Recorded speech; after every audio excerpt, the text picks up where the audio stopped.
Start कर दीजिए sir जाना तो। Okay.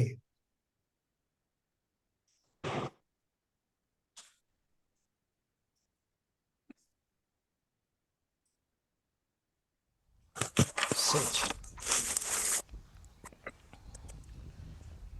Let's talk about death.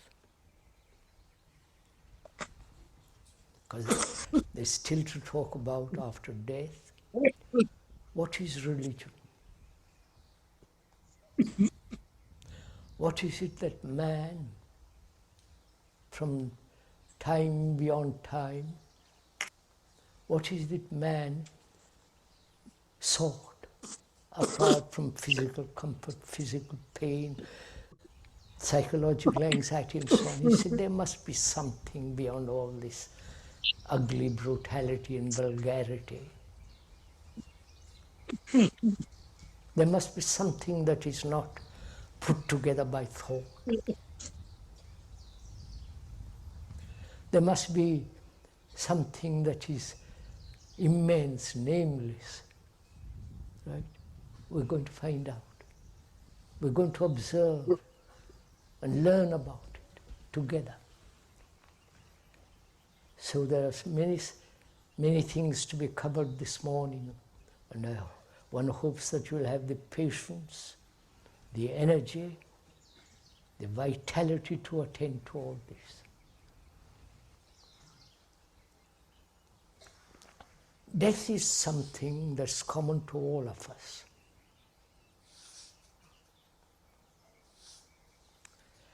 So, in talking over together about this subject, which is of extraordinary significance, death is not a sensation. You understand? It's not something to be cried over, something to be remembered, avoided, something that you put on the mantelpiece and worship. It is an immense act. So we're going to talk over together that. Man has always been frightened of death. That's a fact. Why? What does death mean? Not what lies beyond death. We'll go into that presently. What is this? It is something extraordinary to die. Not something to be avoided. You can't avoid it. One may die when one is very young, through some disease, through some accident, through their parents' faults, over drinking, smoking, the whole business of this ugly society. And there is death for old age, through accident, disease, senility, and so on. So together, we're going to inquire into it. Together. Please bear this in mind all the time. We are going to give your energy to find out the significance, the depth of that extraordinary event. There's two things implied in it. Basic, a continuity and the ending of a continuity. You understand?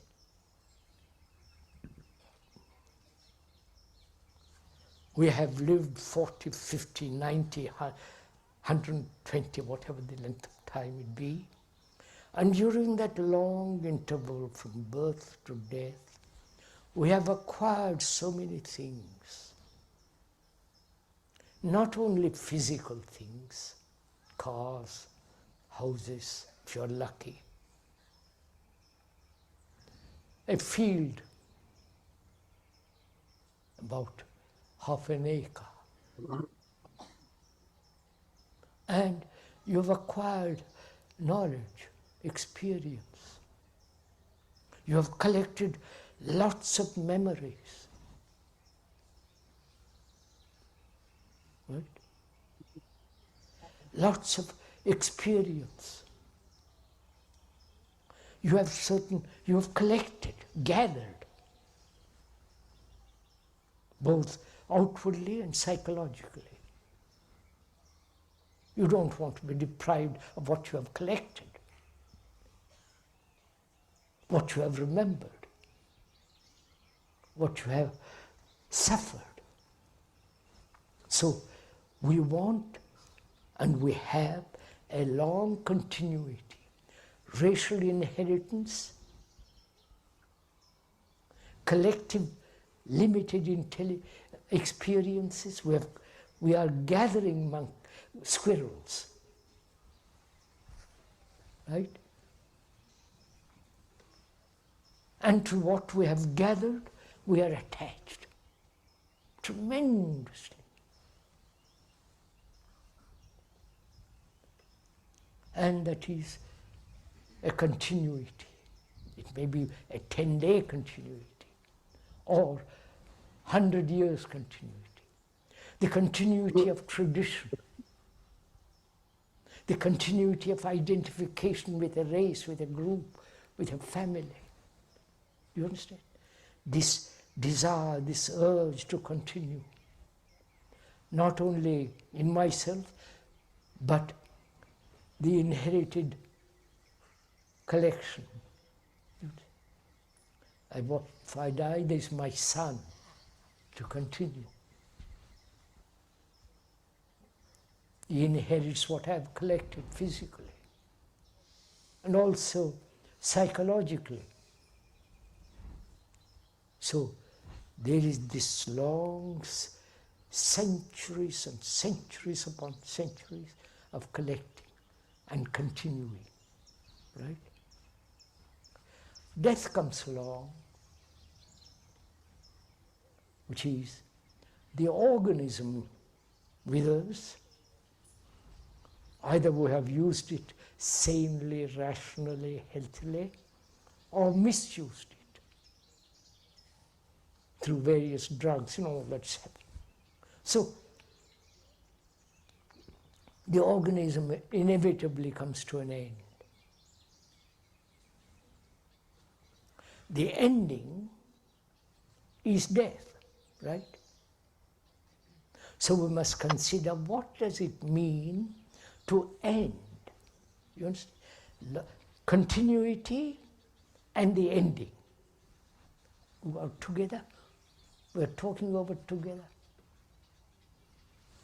This is a conversation between you and the speaker.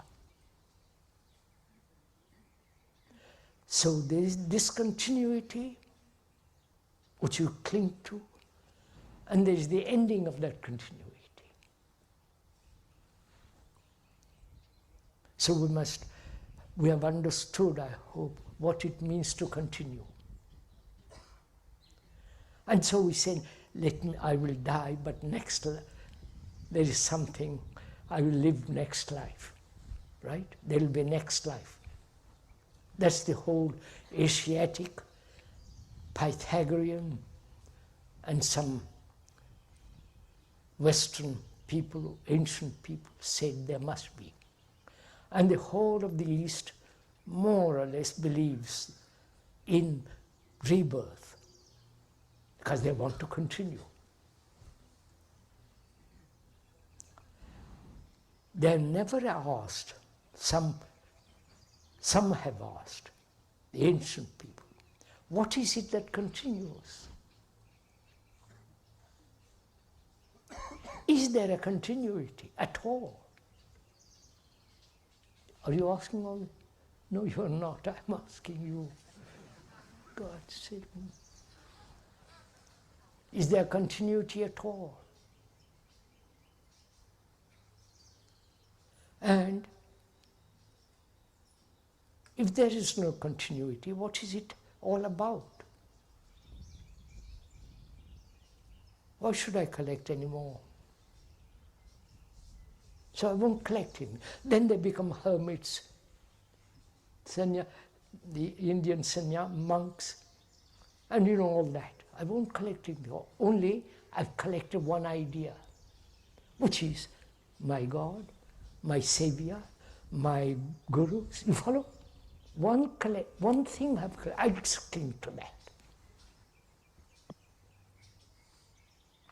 So we know what it means to have a continuity.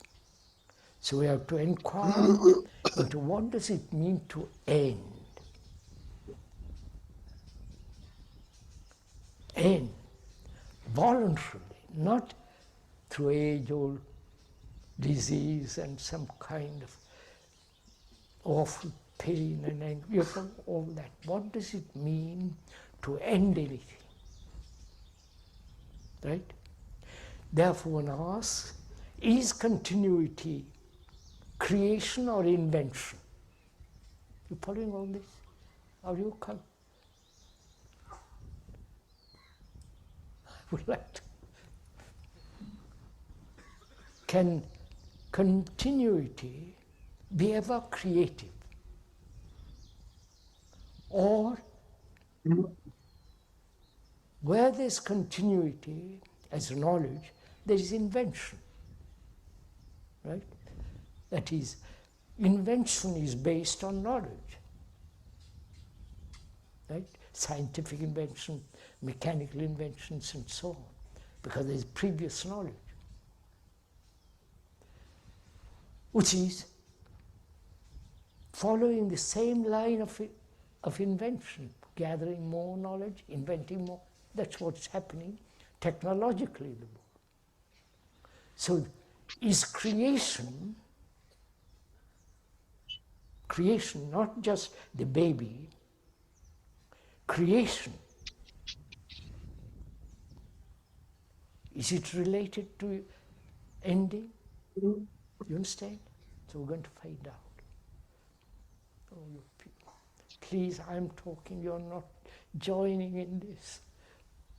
Don't get too tired, please.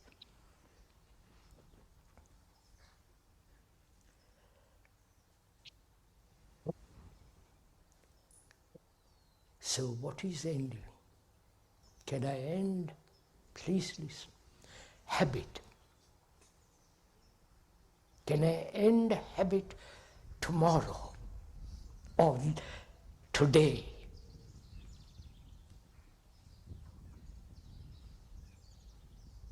Inquire into it.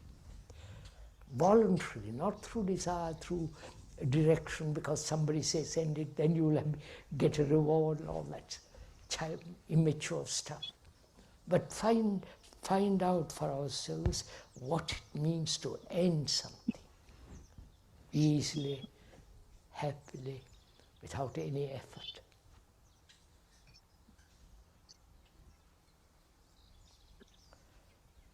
That means ending not only certain physical habits, but the habits that the brain has cultivated to live safely. You understand? End it. That's what it means to die, doesn't it? Because we are vast accumulation of memories. We are a bundle of memories, right? I wonder if you see this. Not I am spiritual and God and all that stuff. That's still memory. The Indians have their own explanation. Separate Atman. I won't go into all that. So, death means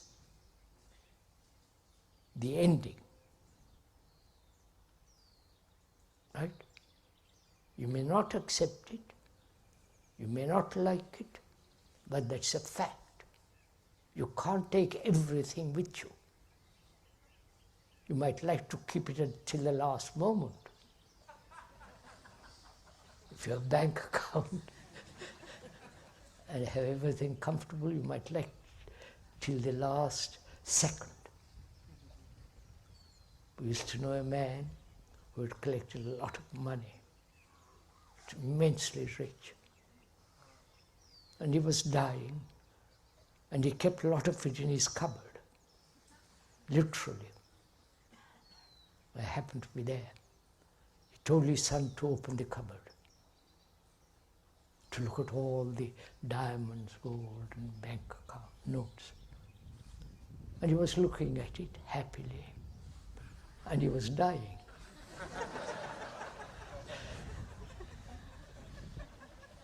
I know.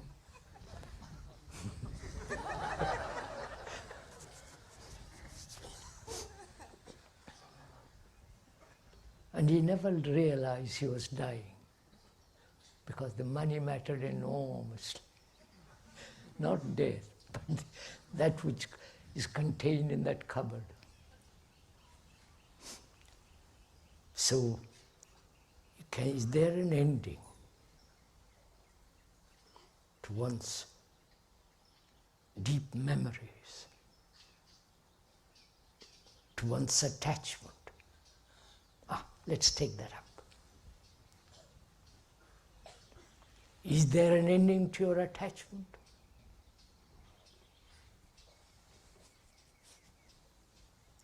What is attachment? Why are we attached to something or other?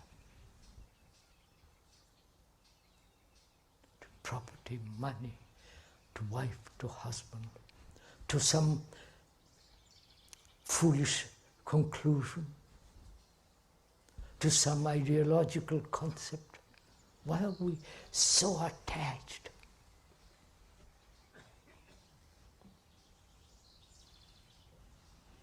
Inquire. Let's talk it over together. And the consequences of attachment.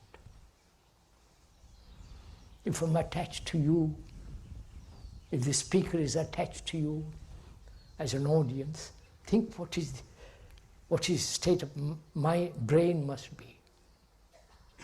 He's frightened, he may not have an audience. He becomes nervous, almost apoplectic. And he is attached to exploit people, to have a reputation. You understand? So, the consequences of attachment, if you observe it very closely, whether it be a wife, husband, a boy or a girl, or an idea, or a picture, or to a memory, to an experience, the consequences are that it beats fear of losing, right?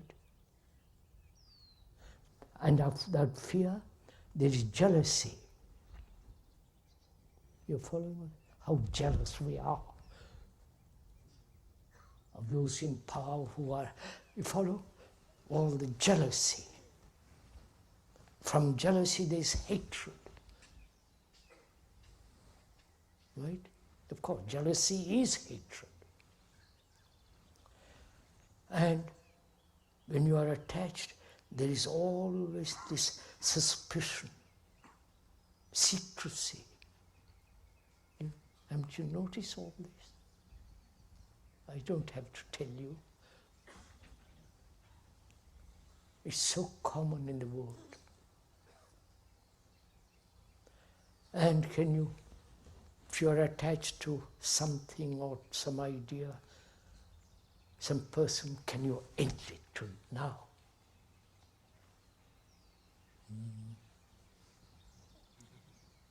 That is death. Which means, can you live with death all the day long? Oh, think of it, go into it. you will see the greatness of it, the immensity of it. That is, not commit suicide, we're not talking that silly stuff, but to live with that, ending all sense of attachment, all sense of fear, which means having a brain that is active but never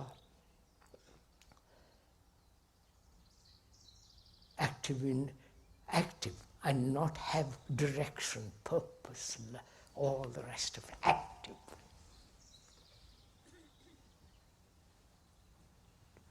That is to live with death every second, never collecting, never gathering, never giving anything a continuity. Sirs, you don't know. If you do it, you will see what it means.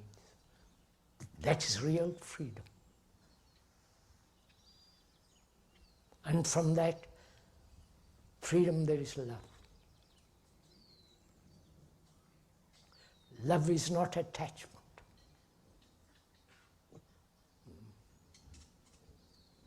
Love is not pleasure, desire, fulfillment.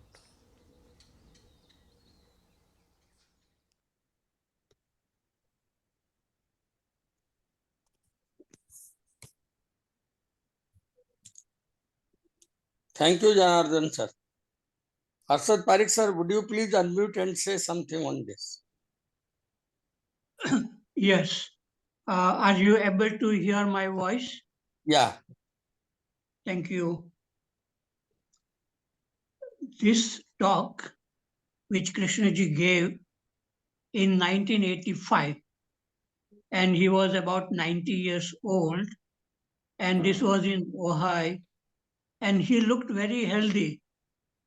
And he was only, I think, when a person is very healthy, very clear, free, such a person can speak about such a topic like death and creation. And even the last talk which Krishnaji gave in Chennai in 1986, it was also about creation. And this kind of topic generally comes at the end when Krishnaji gives several talks. Maybe in the last talk, he talks about death and creation.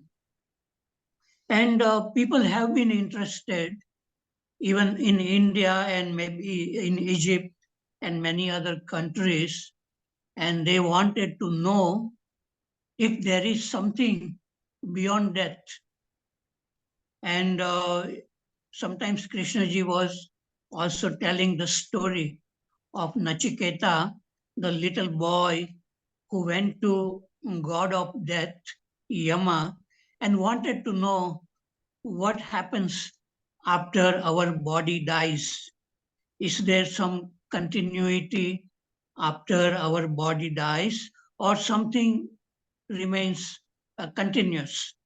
And the philosophy of Upanishads, it says that there is something within us which can be called as Atman, which does not die. It was never created and it never dies, but it goes from one body to another body.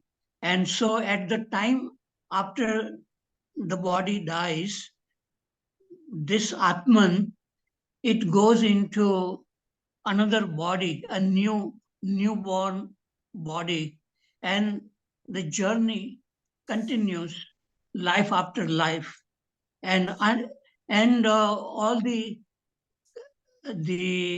memories, culture which we have gathered in this life, it continues, and the purpose of living is to be really free at the end, and then become like Buddha, and then there is no reincarnation. So Buddha is completely free, and then there is no coming back in the human body. But Maitreya Buddha, according to Theosophical Society, comes back in the human form because of the compassion for human beings. So here Krishnaji talks about the death of the body and why we are afraid of dying, because we have a lot of attachment to family, to property, to money, to memories, and we don't like to end. There is a fear of losing all the things which we have gathered. And so, but no matter how much we try to escape from the death of the body, we cannot escape. And we all understand that the body is lives at the most about 100 years, and then the body deteriorates and the disease and death. So even Buddha knew about this, and he wanted to find out whether there is a different kind of living in which there is no fear of any kind, no real freedom, love and compassion, whether it is possible for human beings while being alive. And so Buddha meditated for many, many years. And then finally, he come to a real understanding, as Nachiketa also had come to understanding. And then there's another kind of death which Krishnaji is talking about, is about not the death of the body, but the death of the mind or the thinking, where, because thinking is generally continuous. It comes from the memories and it goes on whether we like it or not. Thinking, and that thinking is kind of a dying, a deterioration. So Krishnaji is asking whether while we are alive, whether it is possible to be free from thinking. That means to be free from this self, this ego, whether is it possible, whether it is possible to end ego.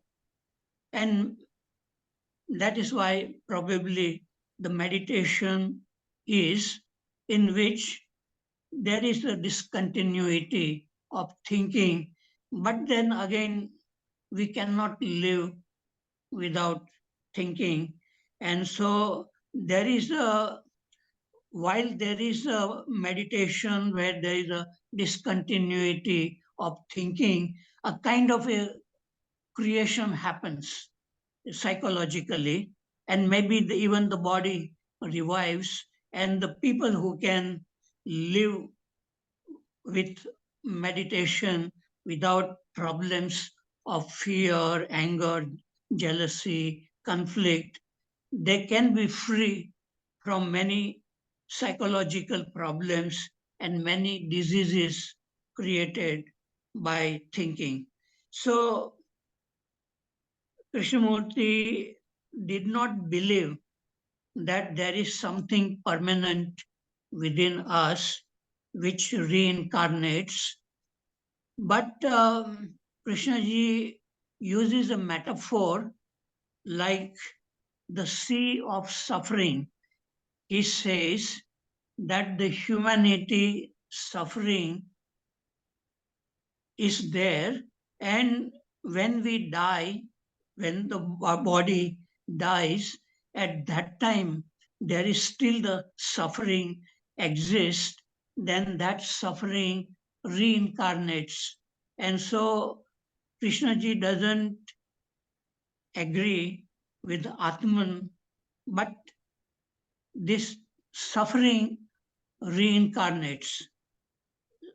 So it is a kind of a metaphor, but it seems to me that though Krishnaji did not talk about reincarnation, but I read in a Mary Zimbalist diary that Krishnaji asked Mary Zimbalist whether she was the reincarnation of Nitya, Krishnaji's brother. So this is in the private life of Krishnamurti, but in the public talks, he has not accepted that there is Atman and that it reincarnates. So, apart from this, I want to tell you that none of us have really died physically. So, what we are talking about here is based on what we have read from books like Nachiketa Upanishad. But Raman Maharshi was a person who died at the age of 17. It was a psychological death, but that experience of death made him free from fear, and he left his home and went to a place, Arunachal, and meditated for many years. And when he was around 30 years old, even he saw that his body had died, and it was a physical death. And but he was outside his body and was looking at his own, the death of his body, and he saw that his friend was crying, and even the color of the skin became blue. That means the body had died. But after a few minutes, there was kind of electric current in the body, and the body of Raman Maharshi came back alive. So here it was a real experience of death of the body by Raman Maharshi. And so it seems that if Raman Maharshi could go outside the body and look at his own body, it means that there is something within us which is not dependent on body. It can remain even without the body, and that thing is called Atman or true self in Hindu philosophy. So this topic is very, very vast, and I have myself no experience of physical death of the body, but yes, our mind can stop, and then we can live without fear, even of wild animals or fear of any kind, because when there is a silence, there is no self. And when there is no self, there is no fear, no anger, no jealousy. So that kind of death, I think many of us can experience.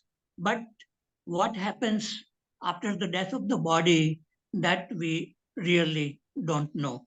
So I have said enough things right now. So thank you very much. Dinesh, please unmute. Are you able to hear Yeah, me, yeah, sir? yeah, Yes, yeah. yes. If you allow me, I would like to speak 5-6 minutes more than normal my speaking. You speak for 1 hour. Thank you, thank you.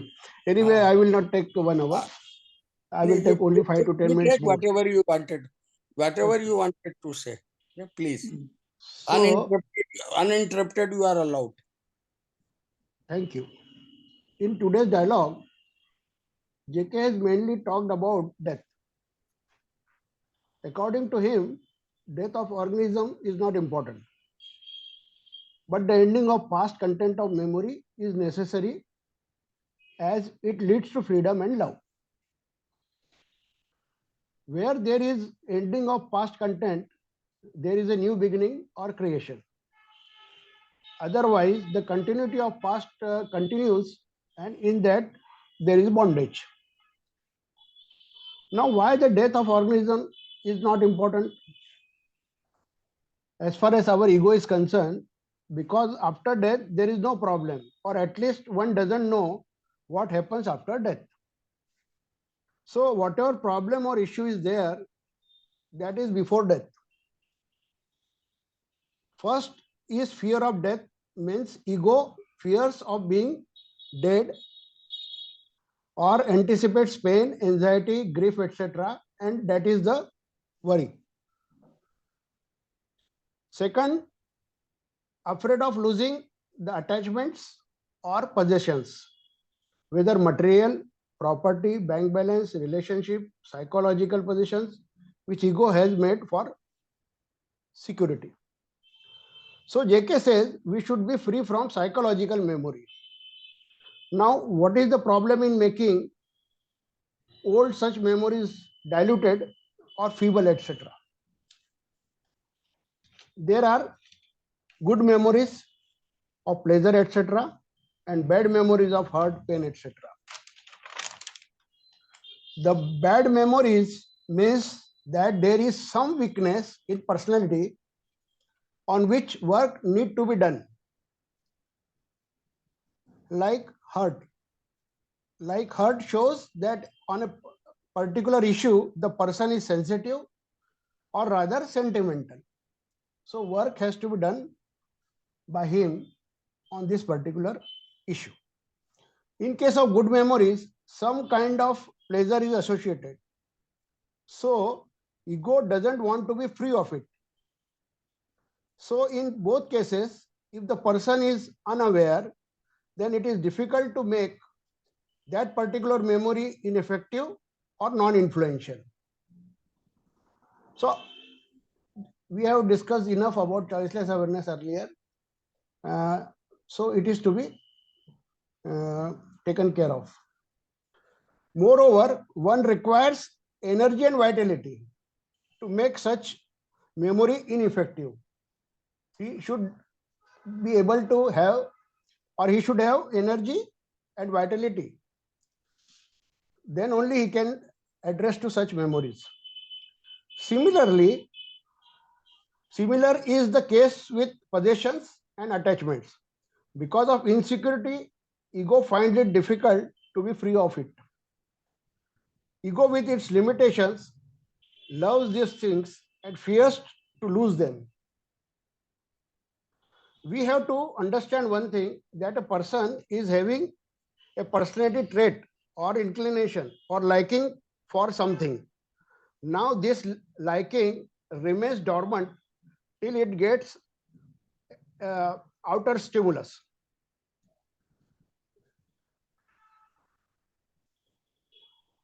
As soon as it gets outer stimulus, it gets energy and it gets manifested as feeling or thought to have that thing. Means there is a horizon of desire. As soon as the person gets that thing, he gets pleasure and it becomes memory.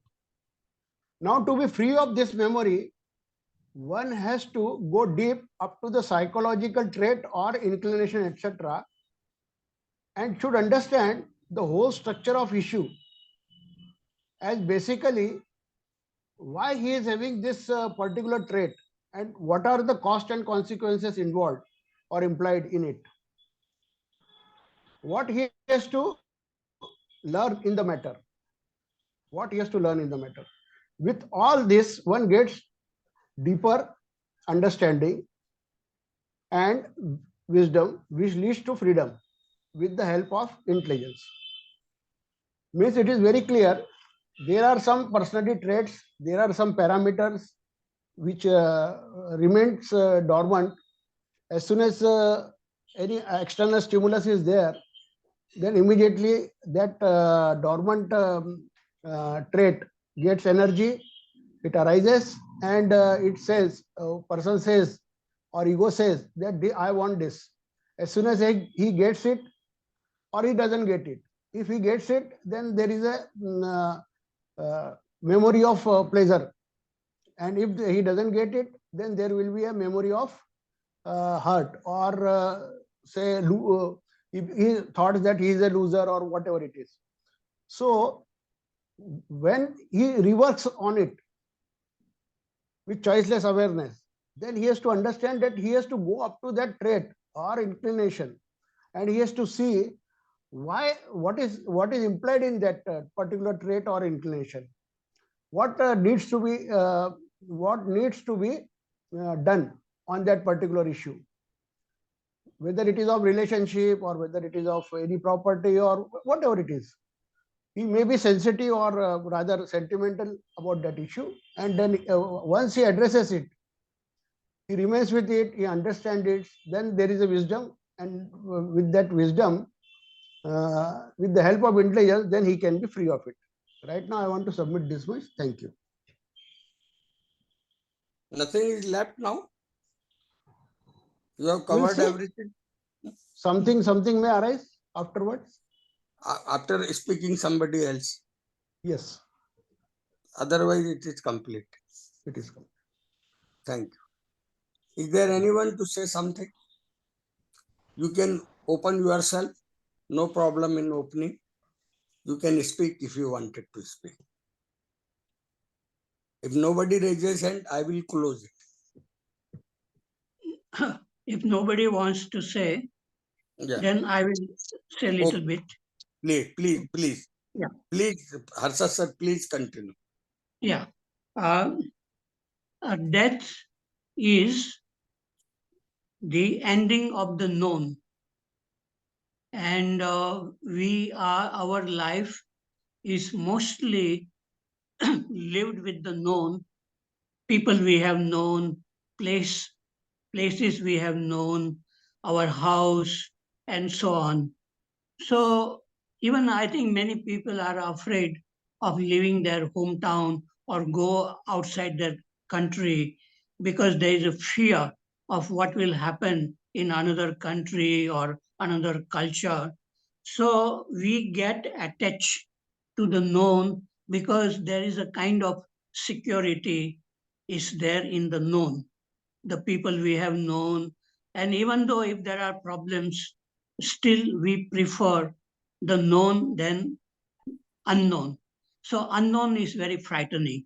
And that is why the death is like going where we don't know where we are going, and that creates the fear. Other thing which I want to say is I had seen one film called Anand, and in that Rajesh Khanna acted as a young man who is dying and he has a cancer, but he is very cheerful, and he says that as long as I am alive, there is no problem. He is very cheerful, joking all the time, and he says, when I die, then I don't remain. So there is nobody to worry about it. So that I like that kind of dialogue, that we are unnecessarily worrying about future, where the future is projected by the past, by thinking, and we imagine that the future will be very bad, and so we are afraid of that.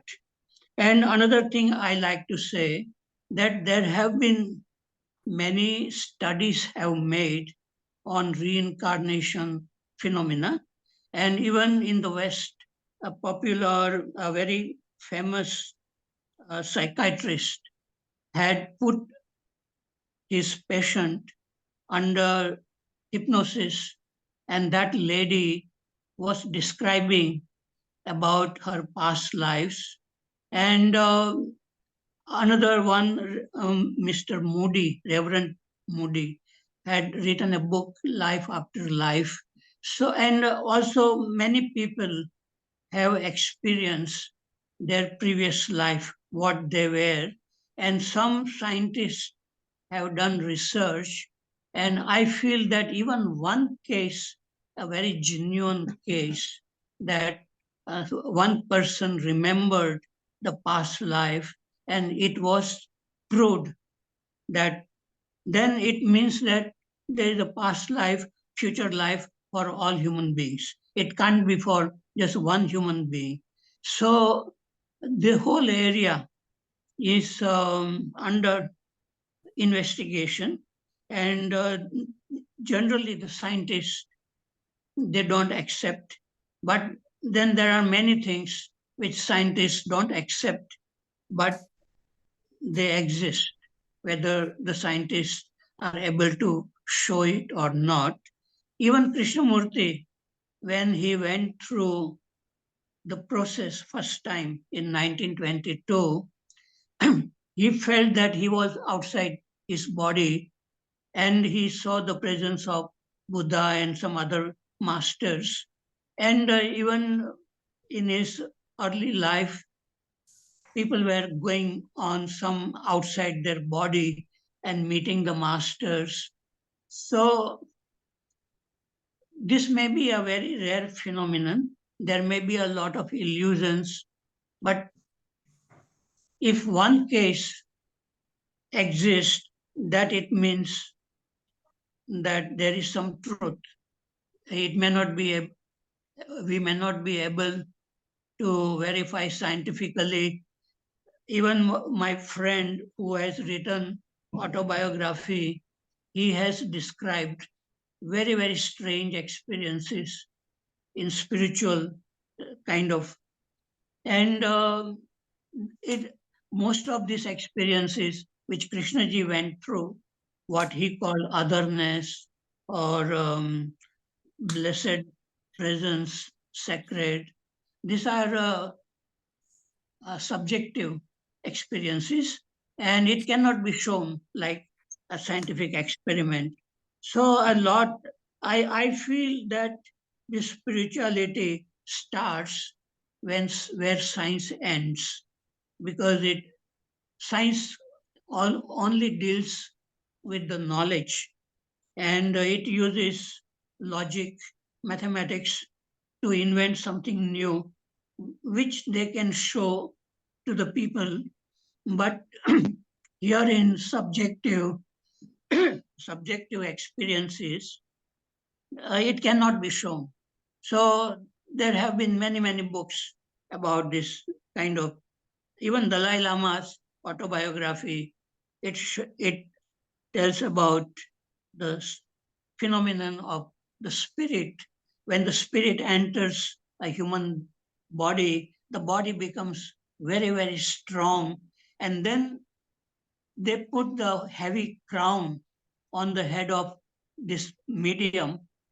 And then that medium, he bows in front of Dalai Lama. And if it is a fake spirit, then nobody can carry such a heavy crown. The head will be chopped off. But if it is a real spirit, then Dalai Lama asks some questions and the spirit answers. All these are mentioned in the autobiography of Dalai Lama. So all Tibetan masters, there is Krishnaji avoids going into the supernatural phenomena. He keeps very close to our things which we can do in our life while we are alive, means looking very, very clearly at our own mind, see it very, very clearly, not through thinking. Because when we see thinking through thinking, then it is intellectual. But when thinking is seen clearly through a different dimension, which Krishnamurti calls choiceless awareness, then that awareness reveals everything what we are, every moment by moment, what thoughts are going on. One can really see it. Again, it may not be a continuous phenomenon because we have to live our life, do many, many things. But a person who is very, very passionate, very patient, has time and curiosity like Nachiketa, such a person can really go very, very deep within his own mind and can also feel what is happening within the body, because normally we can't see what processes are going on within our body. But when the mind becomes very, very sensitive, very clear, one can feel the energy going within the body, within the brain, and then there is some kind of newness comes in the life of a person. And so there are many books people have written about their experiences. I myself have gone through some experiences, but this is not, I don't like to talk about it. But this is a topic: death, continuity, creation is a very open topic. And people who are deeply interested, very, very curious, they have to be very silent and very clear looking. Maybe they can feel something which is different than thinking, because our life is mostly lived with thinking and feeling in the two-dimensional plane, and awareness is in the third dimension. When that awareness is awakened, then we can avoid many, many problems which we create because of unawareness. So I would say what Krishna ji is talking about is very good, and there is no mysticism in that. Krishna ji speaks from his direct experience, and it can be verified by many of us if we are also very, very passionate, very curious, we have energy, we have a good health, then we can verify what Krishna ji is talking about. And so, going into the supernatural phenomenon, Krishna ji avoids it, but it doesn't mean that those phenomena doesn't exist. Also, Krishna ji knew many things, many mystical experiences. He was in touch with some spirits, evil spirit also, and good spirit. So he said, wherever there is good, evil also exists. And so all these things are mentioned in the biographies of Krishnamurti. So the subject is very, very vast, but I like Krishnaji's approach, which is that what we can verify ourselves in our daily life. Okay, thank you. Thank you very much, sir. Ravi ji. Ravi, please unmute and say. Ravi Kaushal. Yes, sir. Am I audible? Yeah. Yeah. Yes, sir. Sorry, sir. I haven't seen what K's videos all about on death creation and this continuity. So, but I seen what Harshad ji has said and what Dinesh sir has said. So I'm saying that Harshad ji's. I see that when you use what Ramna has experienced or what Krishnamurti has experienced, and we're talking on those things, I see that somehow I see that this isn't it the continuity of the known also. So this is one thing, and this Dinesh sir is talking about when I put things in terms ki. एक एक rhythmic linear thought के अंदर अगर आप चीजों को समझने thought को यूज करते हैं अगर आप हर्ट को समझने के लिए तो that thing I think it is itself the continuity of that thing जो थर्ड हर्ट से मुक्त होना चाहती है वही इमेज हर्ट को समझना चाह रही है तो वो उस इमेज की कंटिन्यूटी है these it is not thought has no thought cannot see that I think seeing is far deeper than the thought so I think that using thought to solve the psychological things is a wrong tool so and the continuity so all these things all these things makes the mind continue in a psychological terms. So your continuity in seeking truth, what Ramana has experienced, what Krishnamurti has experienced, I see all that has nothing to do with that is. So these are things I see that, and death is something like. And one thing, sir, I really want to understand. I really obliged if someone talked on creation. And what Krishnamurti has said on creation. For this time, I would like, मैं इतना ही कहना चाहता हूँ. Thank you, sir. Thanks a lot.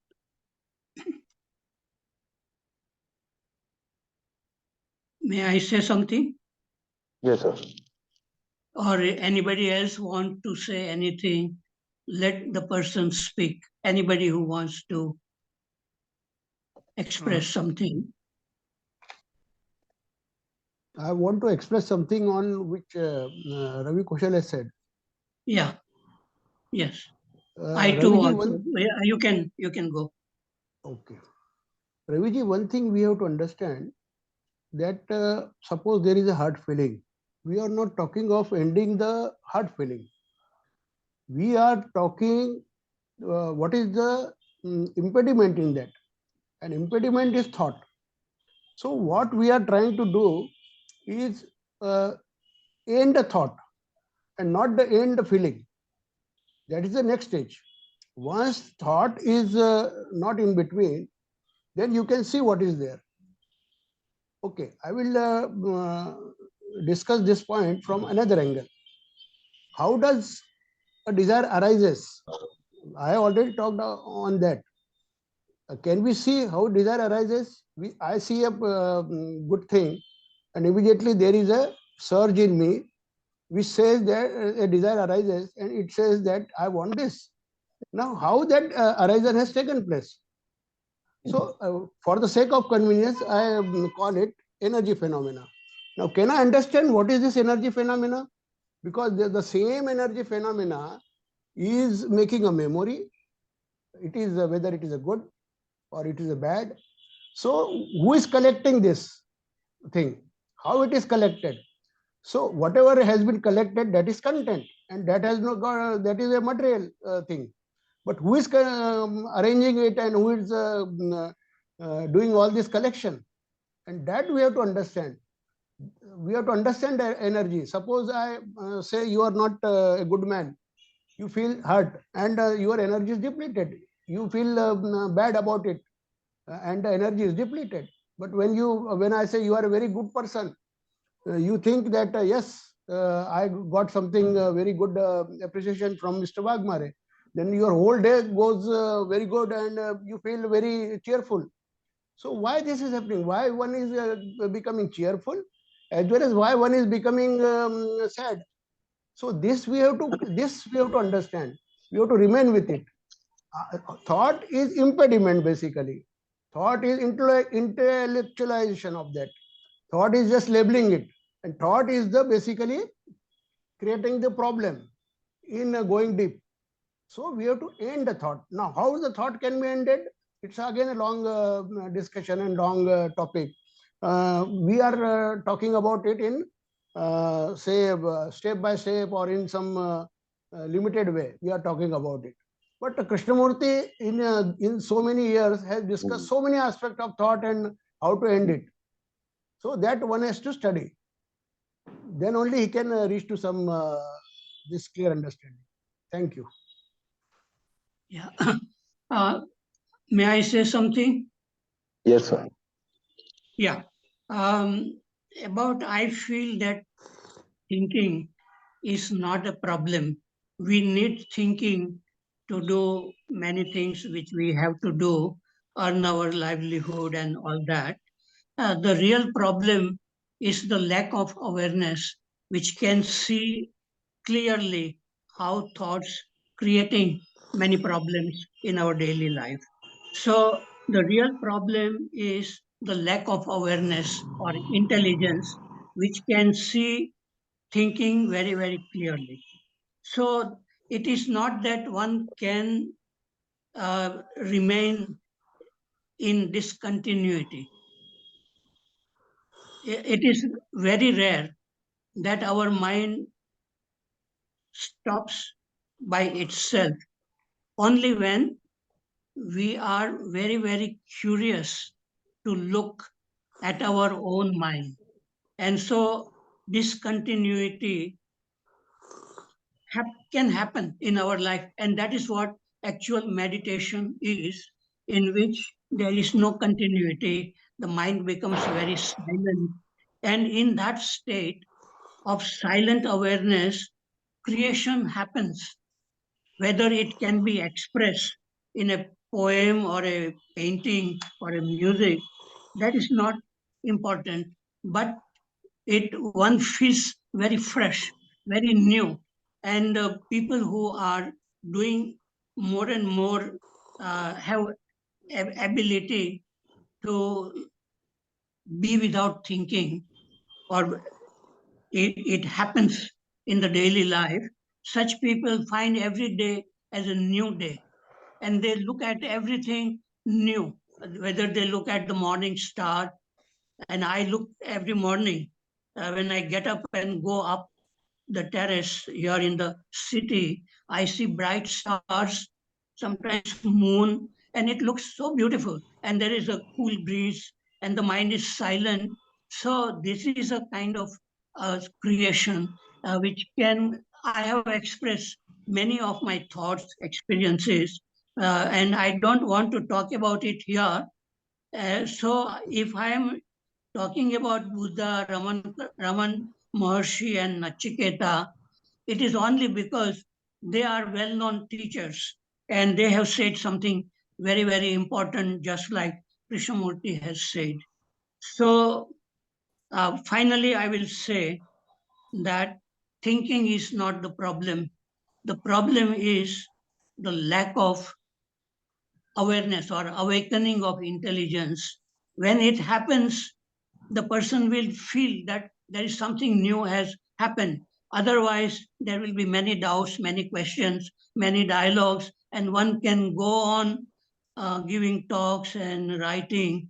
But when this creation, when this awakening of intelligence happens, the life changes its direction and it no longer is confused.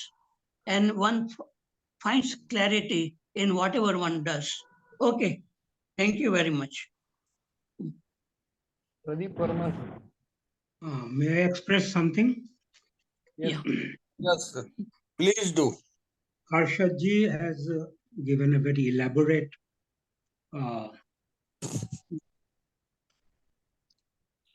discussion, not discussion, but his point of view.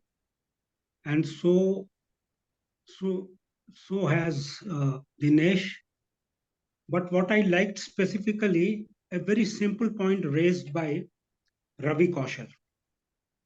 He simply raised a point how we all love continuity. How we all love continuity. And this is a fact. You see, the moment when we are talking about what JK says, I'm just taking his name just to be a little bold. JK said that we are second class, second grade people. So we go on because we like some literature, we like some stories that suits our thinking. So that becomes my known thing. So we go on repeating those things. So those experiences, I personally have no mystical experience. I have no, but the message is very clear in today's topic, which relates to all of us, that can we see reality simply in and around us? There is an incessant flow of so-called death and creation in nature. Can we see that? Man is a very much part of nature. Can we see that is happening? Transformation of energy and matter, exchanges in different systems, energy and matter. Because suffering is definitely a mind game. Any type of suffering is a mind game. And that's why spirituality relates to transformation of ego. So this is an important point, that we have to see ourselves how much we are in known, how much we love known, and go on repeating, Yes. and thinking that somebody will be transformed just by these words, which we have brought in from somewhere. Anyway, so this is one thing. Whether there is life after death or not, we need not bother about it. Again, Yes. so many cases are there. Case studies are there, which are saying either way, this way or that way. But the quality of life is important. What is important is quality of life. Whether past life is there or not, it doesn't matter at all. So, creation and death and creation. And J.K. raised very beautifully in this only, can there be creativity without death? Here I am reminded of why moment to moment awareness is important. Why he must have emphasized on moment awareness. Each moment is different. And those moments we try to fill up with the knowns. So this is the message with what I get. So these are things that can I see around me without believing or depending on some stories around. So much of literature is available. If you put in Google all the mystical things, everything will become easy. It will be easily available to us. But that doesn't help at all. Can I see? Can I see what am I doing? Can I see when I speak? Why I am speaking? What am I speaking? So this is more important, and the people are afraid of death. All of us, in one way or the other. This is a natural thing. So one has to see in himself or herself whether he is really afraid of that. Afraid of what? As a thought, some imagination. And all these things have been described, that attachments and all those things, jealousies, and all related to ego. All related to ego. So we have to see that we can see and listen, because we have been repeatedly, and even books, I am a book lover, bookworm, you can say. So those stories are there. Uh, Very often you come across these stories, but this is a make believe system for me, that it must have been, but I have no experience. I have uh, no direct experience, no direct feeling of what he must have felt about Ramna when death experience, or Aurobindo, or these things. I have read all these stories, but my my moment to moment awareness, although Harshad ji has talked about it, awareness, ultimately you have to come to awareness. Am I aware what am I talking about? Am I aware? How does it help anyone? Or it can, or some mystical experiences as memory. Somewhere I experienced something in that, and that strange feeling was there. It doesn't help anyone, sir. This is what I feel, what I see. It has never helped. It will never help. So what helps is my personal moment to moment. How do I live? How do I see?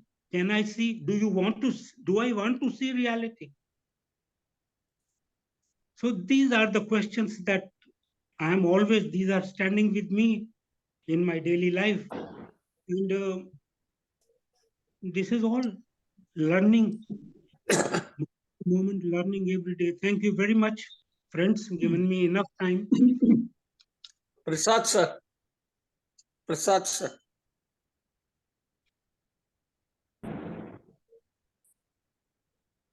Sir,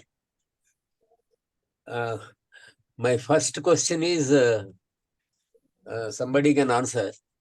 What exactly Nachiket learned from Yamaraj? I mean, he went to him, he declined all the offers given by Yamaraj, but ultimately, what did he learn about death from Yamaraj? That is my question. Somebody can answer after that. Yeah. But before that, I want to give one or two comments.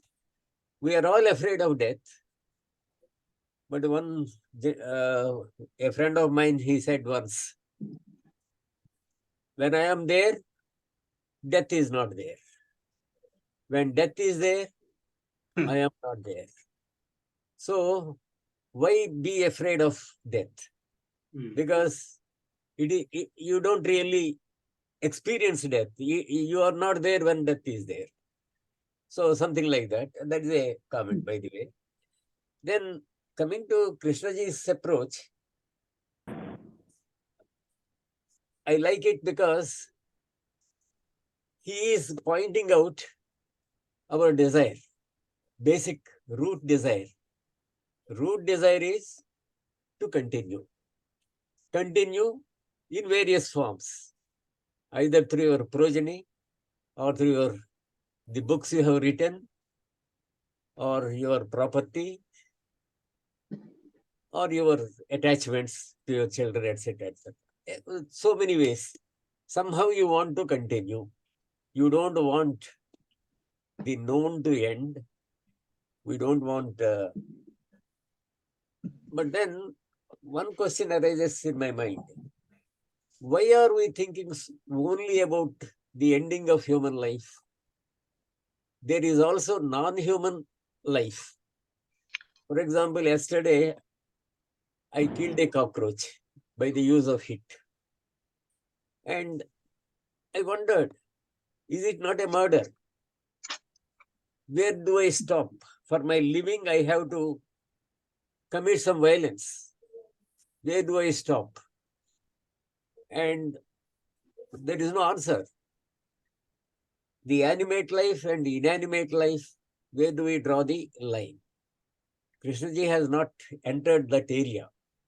He has not said anything, to my knowledge. He has not said anything on this area. But practically, for your life, you kill so many things, even if you are a vegetarian. So, that is another aspect. But continuity is the root cause of our fear, because you don't want any ending. That is why you are afraid. Once there is a kind of detachment, that is, you are not attached to your property, your children, your life, etc., your body, etc., then there is no fear, or at least fear diminishes very significantly. So, I mean, for our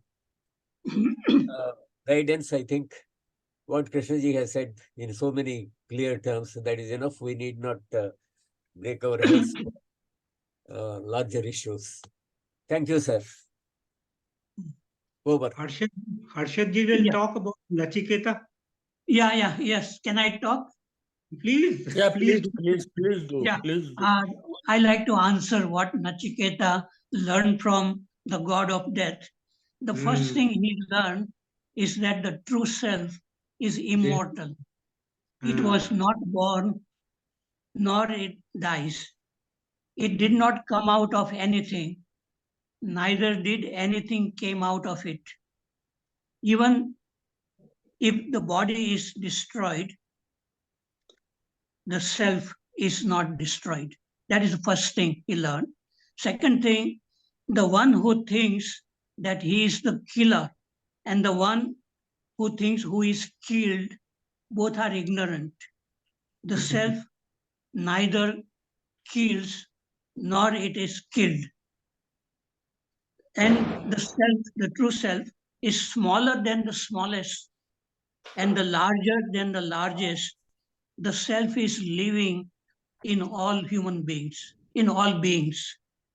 The fourth point, the knowledge about it can neither be obtained by discussion nor by brain power, nor even by much learning. It reveals itself to the deserving one. So a person who really wants to be very, very curious, like Nachiketa, and then he has to observe his own mind, and then something may happen. So this possibility exists. And then it gives a metaphor that our body is like a chariot. The intelligence is the driver, the senses are like the horses, and the conscience is the rein, and the soul is the lord of the chariot. So it's a very beautiful metaphor. The self is superior to the body, mind, and senses. So this is what I think many people feel when they have gone very deep into it. And there are more paths. There is path to realization is long and difficult, like the razor's edge, narrow and sharp. Therefore, there is no time to be lost. Awake, arise, and realize the self. So it is there, something is there, but it is very, very difficult. Maybe one in a million may be interested in such a thing. What is this true self? And to some people, it happens because of maybe there is some kind of continuous evolution of life. As Buddha remembered many of his previous life, and in some life he was even a tree, and in some life he was animal, and finally he became Buddha, human being and Buddha. So there may be some kind of evolution of human beings, and we have a chance to evolve to a higher life if we live rightly. And but finally, I will agree with Pradeep ji that our present life is the present moment is most important, and the previous moment is like the past. The present moment and is like the past life, the previous moment, and the next moment is our future life. So how we live now in the present moment, it determines the quality of our life tomorrow or next moment. And that is what Krishnamurti is saying, and that is very good for us who have a scientific minded, inquiring mind. Okay, thank you. Thank you, Prasad, sir. Prasad. Now, please let Prasad say something, please. Sir, Don't thank you. interfere. Thank you very Okay. much, sir. Thank You see, I'm grateful to Harshad ji for his explanation about Nachiketa's query and the answer he got from Yamaraj. But all this is in our tradition. And is it not simply lot of suppositions, lot of imaginations that there is a self in us, it is deathless, it is smaller than the smallest, bigger than the biggest. All these are suppositions. I mean, you can create a religion based on such suppositions, or another religion with different suppositions. But this is not something which we can experience in our daily life. So, while it is a good thing to know, maybe it is true also. I am not denying that it is entirely false. I am not saying it is entirely false. It could be true. But for me to accept at this moment, it is like Gita. What Gita has said is the same thing, more or less. Maybe Gita borrowed from Nachiketa. We don't know. I don't know at least. But these are all suppositions. Without these suppositions, Krishnaji has brought us to concrete reality. You know your thought, you know your attachment, you know your desire for continuity. So, I think we stop here. Similarly, Nachiketa, that Buddha was a tree in his earlier life, we don't know. It's all supposition. Or that he was an animal, it could be true. It could be false. It could, but at this stage, for us, it is only a supposition. It is only a hypothesis. Those who are inclined not to be skeptics, who are, they are credulous. Who are credulous, they accept immediately. They swallow it totally. So, let us, I mean, at least for me, I stop with what Krishnaji has said there, that continuity is my weakness or whatever. That desire to be, to become, That is the weak point in our approach to life. Thank you, sir. Can I say something? Waghmare, given 6 minutes time to you. Nobody will interfere you. You can go on, continue, and if you still wanted to say something, 5 minutes more will be granted to you. But finish it today, please. Okay. I want to discuss two things basically. Okay. Further to Harshad sir, earlier what he said about awareness. I also want to say about thought. Suppose there is a film or picture, we say, it gets completed after say 2 hours or 2.5 hours. What we will call it, or what ultimately comes, there is a written on the screen, that is written on the screen that it is end. So similarly, when the thought is completed, it is basically end of that thought. End of that thought means the issue is completed. Whereas if we say film is stopped or it is seized, then the things are different. The issue is not completed. When the issue is not completed, it will again and again reappear in your meditation or psychology. This is number one thing. So we have to deeply understand this thing, that ending of thought is means what? The issue is completely understood. Issue is, and you have got wisdom on that, and it is ended. Number one. Number two, with due respect to Prasad sir, you have to go deep in the our tradition, if you at all you want to, because in our case we call it darshan. We don't call it Tashtvagyan. We don't call it philosophy. We call it darshan. When we say darshan, darshan means you can directly see what Krishnamurti is saying, seeing. So that you can directly see. The way this complete, there is a Shruti and there is a Antardrishti.